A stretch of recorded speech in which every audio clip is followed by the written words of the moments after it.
성경 말씀 고린도전서 7장 17절 말씀 읽겠습니다.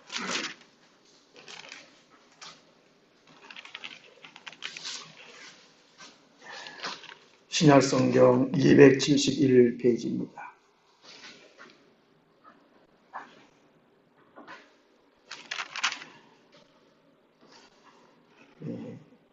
고린도전서 7장 1절에서 전체적으로는 부부 생활에 대해서 건면해 주는 내용인데 17절부터 갑자기 각자의 부르심에 대해서 말씀을 해주고 있습니다.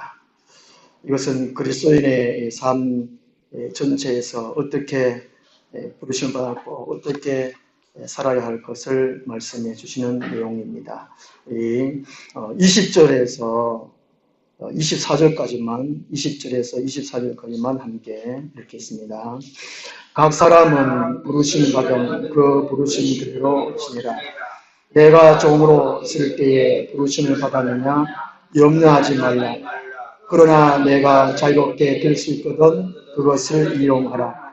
주 안에서 부르심을 받은 자는 종이라도 주께 속한 자유인이요 또 그와 같이 자유인으로 있을 때에 부르심을 받은 자는 그리스도의 종이니라.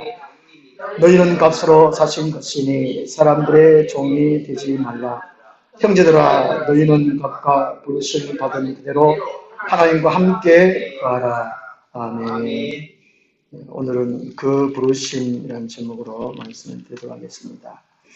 17절에서 19절 말씀의 부르심은 헬라어로 클레시스라고 되어 있습니다. 이 클레시스는 부르신 분이 누구냐, 부르신 하나님이 누구냐, 거기에 초점을 맞춰주고 있고요. 20절에서 22절의 이 부르심은, 그 부르심인데요. 해 에클레테, 헬라어가 달라요. 이 해 에클레테는 부름받은 나는 누구냐 하는 것입니다. 참 중요한 것 같아요. 바울이 오늘 본문에서 이것을 이렇게 말씀해 주시는 것은 우리 자신이 누구인지, 그리스도인이 어떤 존재인지 확실하게 깨닫기를 바라서 말씀하신 것 같아요. 교회 생활, 신학 생활, 또 부부 생활, 이사회 생활 참 잘하기 위해서 이렇게 말씀하는 것 같습니다. 앞에는 클래시스고 하나님께 초점을 맞춰 있고 뒤에는 이제 20절에 22절은 그 부르심이 해 에클레데 나에게 초점이 맞춰져 있다는 것입니다. 어디 정체성이 뭐냐 하는 것이죠. 인간은 누구냐 하는 것입니다. 나는 누구냐. 세상에서는 인간은 생활하는 갈대다. 인간은 사회적 동물이다. 여러 가지로 정의해 주고 있죠. 또 이제 유아기면 유아기대로, 또 청소년이면 청소년이대로, 또 장년기면 장년기대로, 노령기 노령기대로 그 나름대로의 정체성을 이렇게 해서 어떻게 살 것을 말씀해 주고 있는데 성경에서 우리 각 인간을 뭐라고 하느냐, 또 각자 나를 뭐라고 하느냐. 먼저는 우리 요한복음 8장에서 한번 찾아보겠습니다.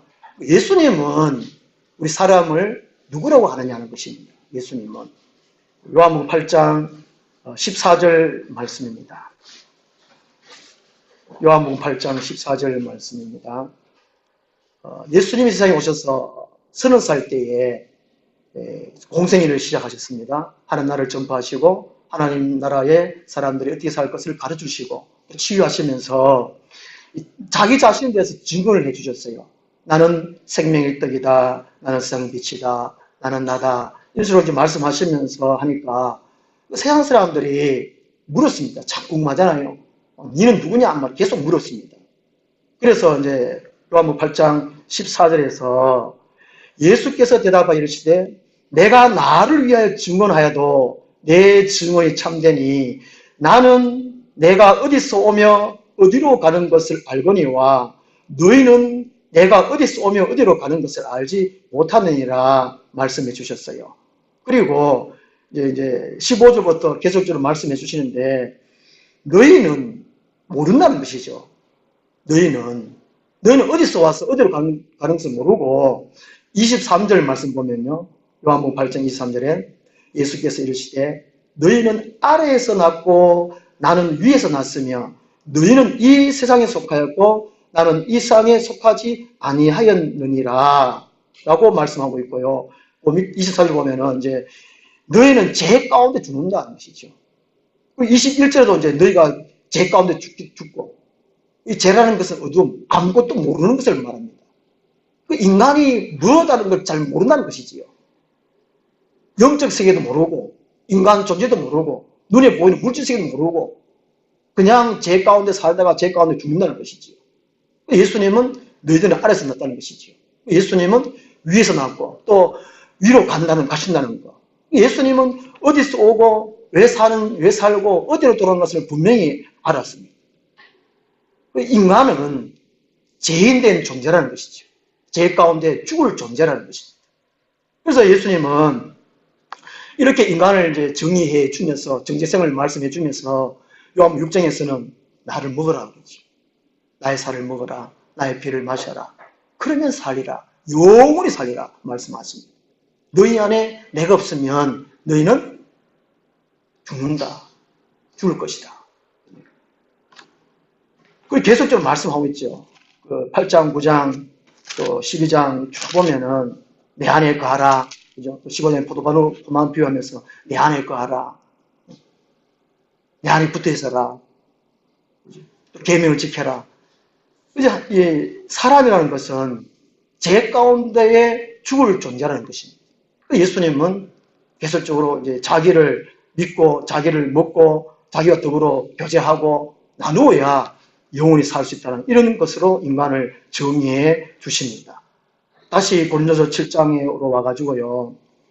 7장 20절에서 22절에서 이 해 에클레데 이 부르심, 나는 누구인가? 첫째는 이 부르심 받은 그 상태를 인정하라는 것입니다. 자기 자신의 모습. 이게 세상적인 신분을 가리키는데요. 21절, 22절 말씀에서 이 종으로 있을 때 부름받았느냐 염려하지 말아라. 그죠? 이렇게 말씀하는데 이 고린도 교회 안에는 이런 종들이 사회적인 신분적으로 종이 참 많았어요. 천한 신분의 사람들이 참 많았습니다. 오늘날 우리 같으면은 이제 신분을 이렇게 흑수저, 동수저, 은수저, 금수저를 이렇게 나누잖아요. 이 고린도 교회 안에는 흑수저들이 참 많았던 것 같아요. 어떤 분들은 흑수저도 안 된다라고 막 불평하는 사람 참 많은데, 이 고린도 교회 안에는 이 1장 26절에서 28절까지 말씀 보면은 이 고린도 교회 안에 교인들이 구성원이 돼서 말씀해 주고 있어요. 고린도 교회 안에는 이제 지혜로운 자가 많지 않았어요. 능한 자가 많지 않았어요. 문벌 좋은 자가 많지 않고 세상에 미련한 사람들이 너무 많았고 또 지혜 없는 자들이 너무 많았고 또 세상에 약한 자들이 너무 많았고 이 고린도 교회 안에 천한 자들, 없는 자들, 멸시받는 사람들 이런 사람들이 고린도 교회에 참 많았습니다. 우리나라 좀 속된 표현으로 어중이 떠중이들이 고린도 교회 안에 모였습니다. 우리 하늘나무 교회 같으면은 다 훌륭하신데 저만 어중이 떠중인 것 같아요. 천하고 멸시받고 없고 무능하고. 그런데 이거를 염려하지 말라는 것이지요. 마음 쓰지 마라, 신경 쓰지 말라는 것입니다. 그러니까 이 부르심은 이 세상에서의 신분적으로, 그죠? 이 상태가 어떻든지 그대로 인정하라라고 말씀해 주고 있습니다. 부르신 분은 하나님이시니까 쓰신 분은 하나님이라는 것이죠. 고린도서 1장 말씀처럼 지혜롭냐? 미련한 자를 택해가지고 지혜로운 자를 부끄럽게 하려 하고 또 내가 강하냐? 세상 약한 자들을 택해가지고 강한 자들을 부끄럽게 하려 한다. 있냐? 없애보도록 한다. 이런 것이 하나님의 부르심이라는 것이지요. 그래서 이제 20절에서 22절의 말씀에서 그 부르심은 자기 자신의 모습, 상태, 현상, 이것들을 그대로 인정하라는 것이죠. 세상 사람들은 이것 때문에 참 불평을 많이 하지 않습니까? 그죠? 내 모습 이대로 주봐두옵소서. 이게 참 중요합니다. 예수님의 12제자들은 그 당시에 가장 무식하고 가장 천한 사람들이에요. 그 세상 사람들이 비웃었습니다. 그 당시에 이제 어떤 조직체들, 공동체들이 들어 있었거든요.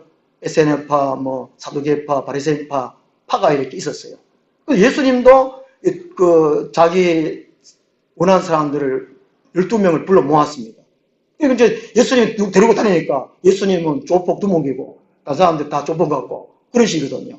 그래서 이제 예수님 보니까 다 어부 출신이고 그 당시에 제일 제인 취급받던 세리들이고 그러니까 막 비웃고 조롱하고 그랬거든요. 근데 어땠습니까?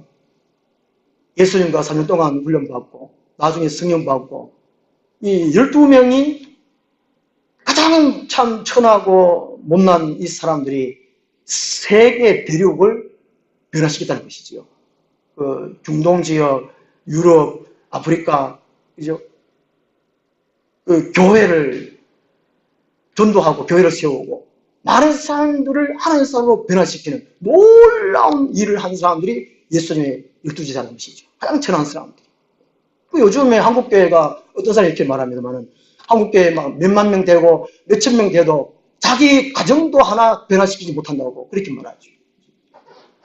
그러니까 이 해 에클레 때 자기 자신을 부르심 받은 상태가 어떻든지 공부를 뭐 하든지 가난하든지 세상에 막 손가락질 받는 그런 상태든지 어떻든 간에 그대로 수용하라는 것입니다. 거기에 그걸 인정하고 충실하라는 것입니다. 이 종은 뭡니까? 주인이 시킨 대로 하는 종.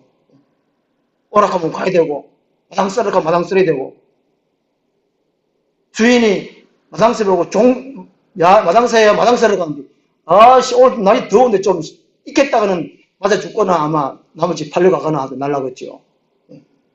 그래서 21절에 네가 종을 있을 때 부르심 받았느냐 염려하지 말아라. 신경 쓰지 말라는 것이죠. 그러나 네가 자유롭게 될 수 있거든 그것을 이용하라. 예수 믿고 자유를 얻었습니다. 그래 그 자유를 이용하라는 말은 사용하라 그 말입니다. 자기 자신의 처지에서 최선을 다해서 삶을 살아가는 것이죠. 실제로 고린도 교회는 문제가 참 많았지 않습니까? 우리 1장, 2장에서 고린도 교회는 분쟁이 참 많았습니다. 싸움이 참 많았어요. 이것은 뭐냐면은 신분 때문에 그렇습니다. 이 사회에서는 자기가 주인이고 사회에서는 종이고 근데 교회 오니까 다 형제님, 자매님 일어나니까 이게 참 이게 말이 아니거든요.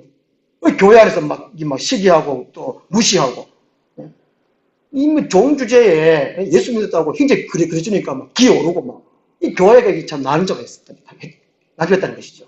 그래서 우리 이제 1장, 2장에 보면 파가 갈라졌지 않습니까? 분쟁도 심하고 또 3장에 보면 또 막 시기하고 분쟁이 싸우고 막 그러니까 이제 21절 말씀 네가 종으로 부름받은 것을 신경 쓰지 말고 이제 예수 믿었으니까 자유롭게 되었으니까 그것을 가지고 사용해라. 그렇게 살아라라는 것을 말씀해주고 있는 것입니다. 그래서 신분이 바뀌었다는 것이죠. 이게 하나님의 부르심을 말미암아서 나는 하나님의 자녀의 신분이 됐다는 것이죠. 세상에서의 신분이 어쨌든 간에 이제는 예수 그리스도를 믿음으로 말미암아서 하나님의 부르심으로 말미암아서 하늘에 속한 사람이 됐다는 것입니다. 그것을 가지고 마음의 평안을 가지고 살아라 그 말씀입니다. 그 다음 두 번째로는 이 에클레트에 부르셨듯이 우울의식이나 열등의식을 갖지 말라는 것입니다. 사회적으로 신분이 높은 사람들은 가시하지 말라는 것이지요. 가시하지 말고 자랑하지 말고 또 낮은 신분의 사람들을 막 무시하지 말라는 것입니다. 또 낮은 신분의 사람들은 비교하지 말라는 것이지요. 그리고 열등의식을 갖지 말라는 것입니다. 고린도 교회는 실제로 그런 게 있었고 야고보서 3장에 보면은 이제 교인들 가운데에 옷 좋게 입고 막 차려 입고 오면은 사고 오면, 와, 오십시오, 앞으로 오십시오 하는데, 또 흘러, 거지가 또 오면, 말로 이거 와가지고, 응? 공기도 더럽히고, 막, 가든지, 아니면 뒤에 앉지 말든지, 그런 면이 있습니다. 그러지 말라는 것이죠. 그대로 자기 자신의 인정하고, 그 현 자리에서 최선을 다해서 살아가는 것입니다. 빌레몬서에 보면 오네시모라는 종이 있잖아요. 빌레몬의 종 오네시모. 어떻게 물건을 훔쳐가지고 도망을 갔는데 나중에 이제 바울을 만나가지고 이제 변화되지요. 변화돼가지고 바울이 빌레몬에게 편지를 씁니다. 이제는 종으로 대하지 말고 형제로 대해라. 형제로 대해라. 이 오네시모가 이제 주인집에 돌아가가지고 또 주인이 빌레몬인 바울의 권면을 또 그대로 순종하잖아요. 그래가지고 이 오네시모가 종이었는데 나중에는 그 교회 안에 물론 그랬겠죠. 뭐 집사님 되고 또 장로님 되고 또 주교가 됐습니다. 목사가 됐어요. 에베소 교회에 목사가 돼요. 주교가 돼요. 그 당시에 어느 가날 지역의 시찰장 정도 그런 지위에 올라온 사람이 오네시모였어요. 종의 신분인데 참 놀랍지 않습니까? 교회 안에 신분이 이렇든 저렇든 이걸 따지지 말라는 것이지.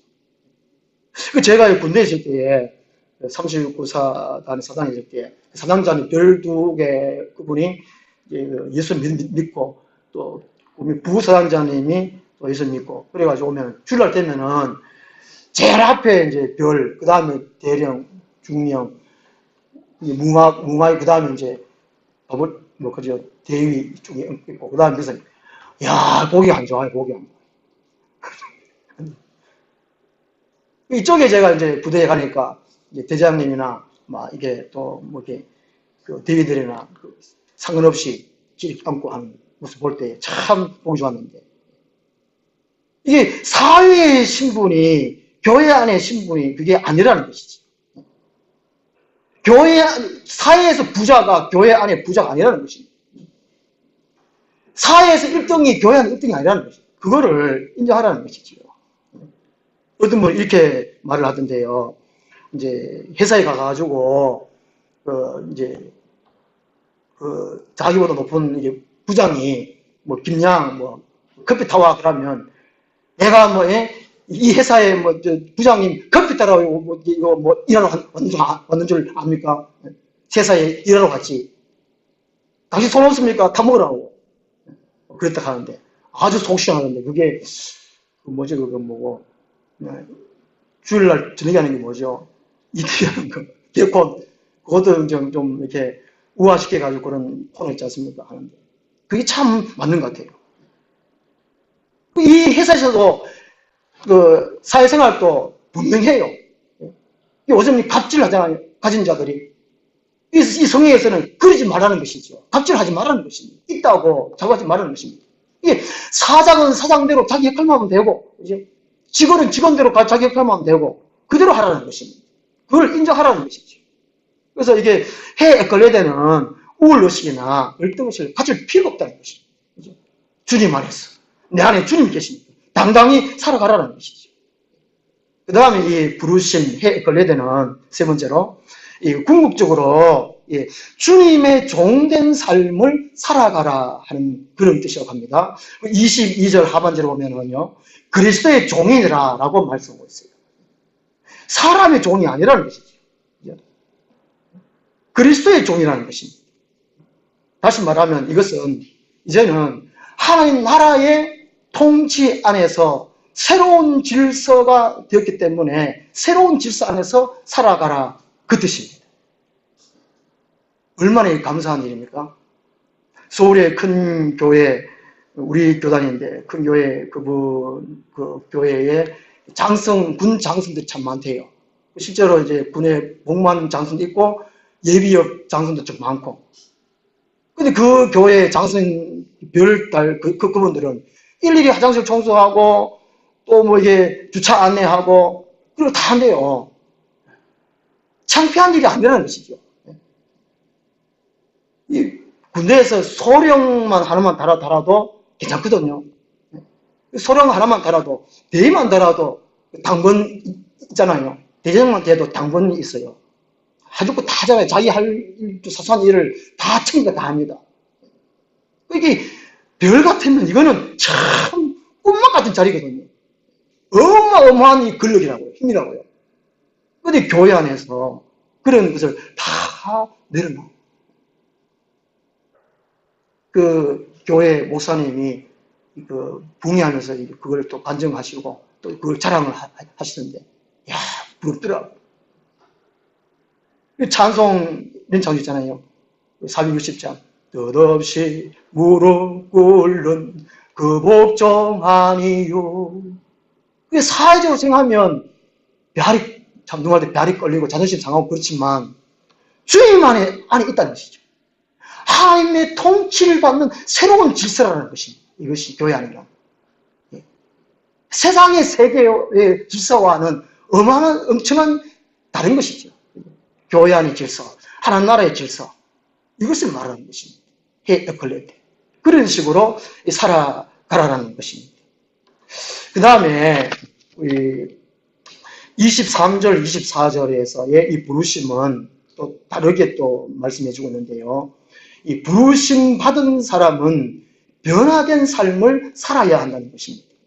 고린도서 7장 17절에서 19절 말씀은 클레시스, 부르심 받은 분이 누구냐? 하나님이 초점 맞춰 있고, 20절에서 22절 에클레데, 이 부르심은 부르심 받은 나, 자기 자신에게 이게 초점이 맞춰져 있고, 23절, 24절 말씀은 그렇다면 부르심 받았다라면 이제 변화된 삶을 살아가라라고 말씀합니다. 이 변화된 삶은 이게 교회 담임의 변화만으로 말고 사고, 생각, 가치관, 삶을 몽땅 변화되는 것을 말씀하고 있습니다. 어떤 분은, 어떤 신학자는 이렇게 비유를 하더라고요. 운동을 처음 하다 보면은 이렇게 안 쓰던 근육이 뭐 이렇게 당기고 욱신욱신 하잖아요. 어떤 날 막 농사일이든지 열심히 하다 보면은 그 다음날 자고 나면 온몸이 뻐근하잖아요. 뻐근하고 힘들고 그러잖아요. 그렇듯이 예수님 믿으면 그 이후의 삶이 그만큼 다르다는 것이지. 쉽지 않다는 것입니다. 힘들다는 것이지. 그 세상에 사는 것과 교회 안에 삶이 다르다는 것입니다. 그 교회 안의 삶은 꼭 예수님 닮고 사는 것이 바로 이 긍휼, 용서, 겸손, 사랑, 또 친밀한 교제, 이것으로 살아가는 것이 변화된 삶입니다. 24절 보면 형제들아 너희는 각각 부르심 받은 그대로 하나님과 함께 가라. 이게 바로 파라데오, 하나님과 함께. 바로 그거거든요. 이제 곧 이게 긍휼, 용서, 겸손, 사랑, 친밀한 교제. 이것은 쉽지 않다는 것입니다. 믿는 차원을 넘어서 하나님과의 관계 속에서 펼쳐지는 새로운 삶의 방식, 이 삶을 살아가라는 것을 말씀해 주고 있습니다. 이것은 23절 말씀에 보면요. 너희는 값으로 사신 것이니 사람들의 종이 되지 말라 말씀하고 있는데 이것을 전제적으로 말씀해 주고 있습니다. 이 당시에 노예 제도가 있어서 노예를 파고 사고 그런 삶이 있었습니다. 노예를 돈으로 사면 이제 주인이 바뀌었단 말이죠. 이전 주인의 상속에서 벗어나서 산 사람에게 속했다는 것입니다. 그런 것처럼 이제는 하나님께 속한 사람이 됐다는 것이죠. 예수께 속한 사람이 됐다는 것입니다. 그래서 24절에 형제들아 너희는 각각 부르심 받은 그대로 하나님과 함께 가라. 하나님과 얘기하면서 하나님과 친밀한 교제를 나누면서 삶을 살아라 하는 것이 포함되어 있습니다. 이게 아마 성화, 성숙이라고 할 수도 있겠는데요. 많은 그리스도인들이 이거를 잘 못하는 것 같아요. 왜 이게 변화된 삶을 살지 못할까? 하나님과 함께. 예수를 믿는다고 하면서도 자기 혼자 살아요. 세상의 가치관을 살아요. 왜 그럴까? 이게 클래시스의 브루시즘, 에클레틱 브루시즘, 이거를 절실하게 깨닫지를 못해서 그렇습니다. 묵상, 하늘 앞에서의 묵상, 이것을 안 해서 그런 것 같아요. 하늘 앞에서 나를 한번 가만히 봅니다. 나는 누구인지. 부르신 하나님 누구인지.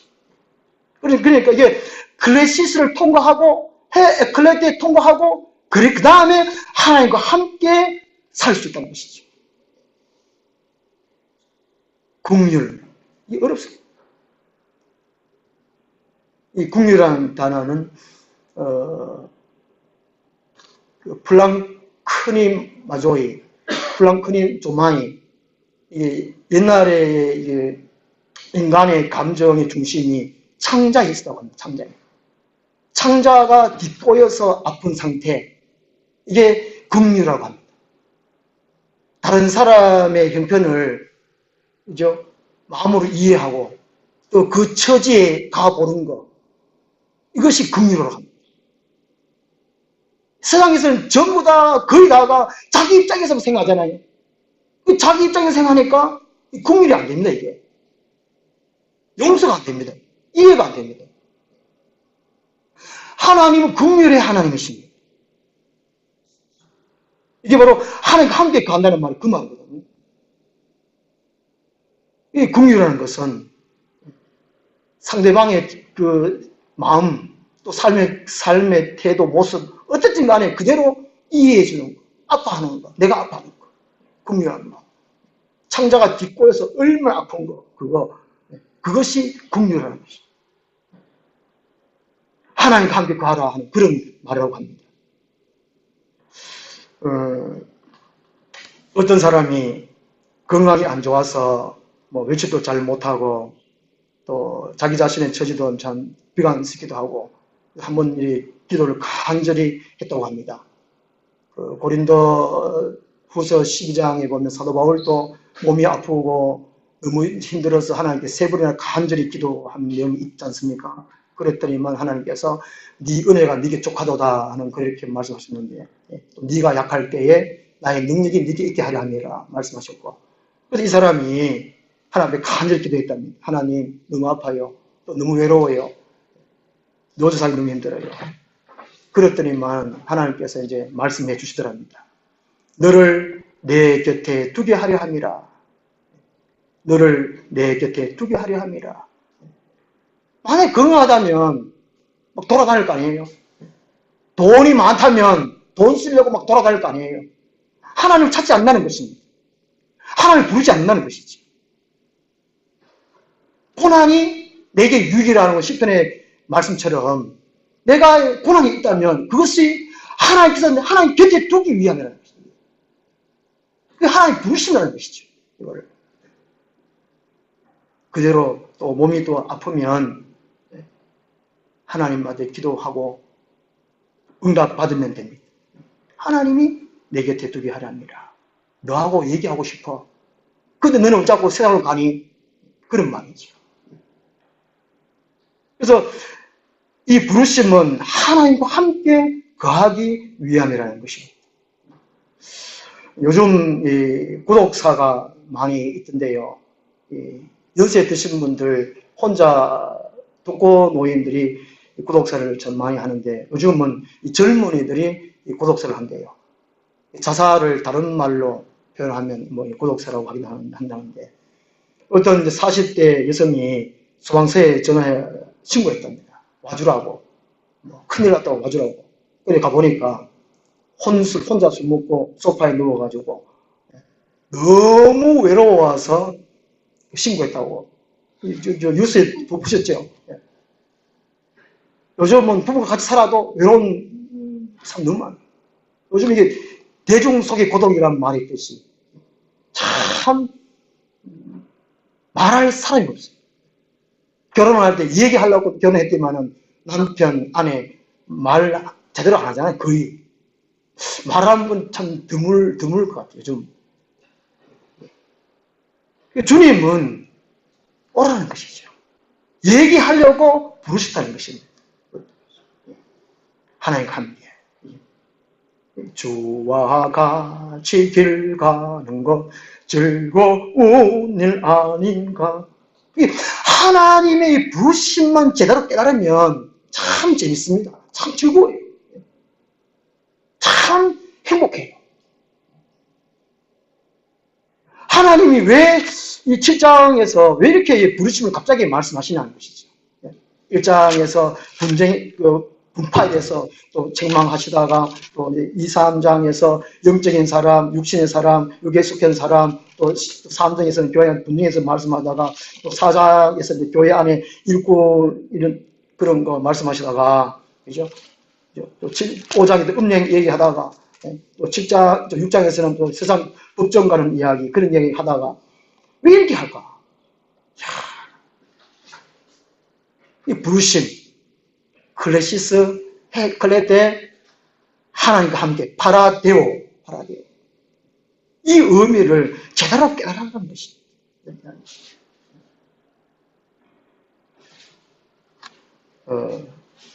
하나님은 각각 사람들을 부르실 때에 적절한 때에 부르십니다. 어떤 형편에 모였는지 하나님 때에 그 모습 그대로 불러요. 그러면 우리는 이 지성소의 신앙을 가지기를 힘써야 됩니다. 구약시대의 성막의 구조가 지성소, 성소, 뜰이 있잖아요. 뜰은 이방인들만 들어갑니다. 이 성소는 이 제사장들, 또 지성소는 대제사장은 1년에 한 번. 근데 예수님이 십자가에 죽어주심으로 예수 그리스도를 구원해 주는 주님을 믿는 사람 누구든지 지성소 안에 들어갈 수 있도록 하나님을 만날 수 있도록 길을 열어놓았습니다. 구약 시대는 이제는 폐해졌어요. 성막제도가. 신약 시대, 이 시대는 누구든지 하나님을 만날 수 있는 그런 시대. 근데 이 지성소 안에 들어가는 신앙을 하는 사람들이 참 드물어요. 왜 그럴까? 부르심을 제대로 깨달아야 됩니다. 우리 사람들은 된 존재가 아니라 그러죠. 되어가는 존재라 그러죠. 처음부터 훌륭한 목사, 훌륭한 성도가 누가 있겠습니까? 다 되어가는 존재예요. 처음에 뜰에서 시작했다면 이방인들이 가할 수밖에 없는 뜰에 거했다면 이제는 좀 더 안쪽으로, 넌 또 성소 안으로, 또 지성소 안으로, 하나님과 만나는 안으로. 하나님은 그것을 원하신다는 것이죠. 그럴 때에 예수 그리스도를 닮아갈 수 있습니다. 그럴 때에 사람을 정말 사랑할 수 있고, 가정생활 행복하게 할 수 있고, 부부생활 행복하게 할 수 있고, 교회생활 행복하게 할 수가 있습니다. 하나님은 우리를 왜 부르셨는지, 우리가 이 세 가지의 부르심, 하나님이 누구냐 이 부르심, 나는 누구냐 이 부르심, 하나님께 함께의 부르심, 이것을 잘 깨달아서 신앙생활을 멋지게 재밌게 즐겁게 하는 우리 모두가 되었으면 좋겠습니다. 기도하겠습니다.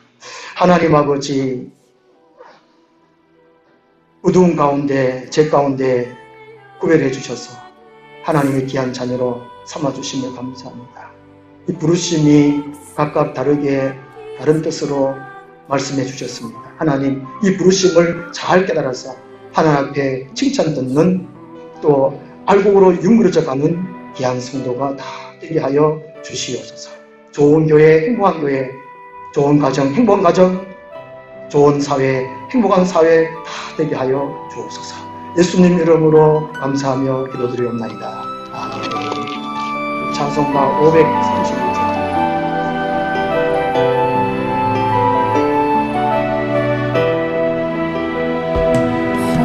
산도